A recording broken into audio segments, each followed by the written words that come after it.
Salut, aujourd'hui je vais t'apprendre le théorème de Pythagore, mais avant tout révisons quelques notions. L'hypoténuse. L'hypoténuse est le côté le plus long d'un triangle.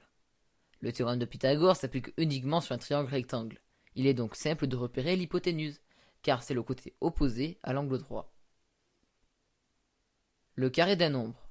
Le carré d'un nombre consiste à multiplier un nombre par lui-même. Pour exemple, le carré de 7 est 49, car 7 multiplié par 7 donne 49. La racine carrée d'un nombre. La racine carrée d'un nombre consiste à trouver pour quelle valeur au carré est égale à ce nombre.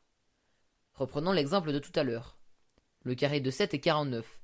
La racine de 49 est de 7, car 7 fois 7 donne 49. Maintenant que tu connais les prérequis, nous pouvons passer au théorème de Pythagore. Comme dit précédemment, nous devons prendre un triangle rectangle. Nous noterons A et B les segments formant l'angle droit, et C l'hypoténuse. Ce théorème nous permet de connaître la valeur de C.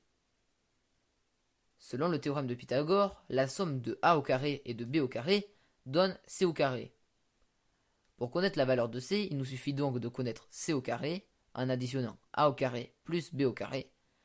Puis nous utiliserons la racine carrée sur C au carré, car si un nombre porte un carré et une racine carrée, tous deux s'annulent. Exemple. Nous prenons comme valeur A est égal à 3, B est égal à 4, et nous cherchons la valeur de C. Selon le théorème de Pythagore, A au carré plus B au carré est égal à C au carré. Commençons par remplacer les valeurs connues, ce qui nous donne 3 au carré plus 4 au carré est égal à C au carré.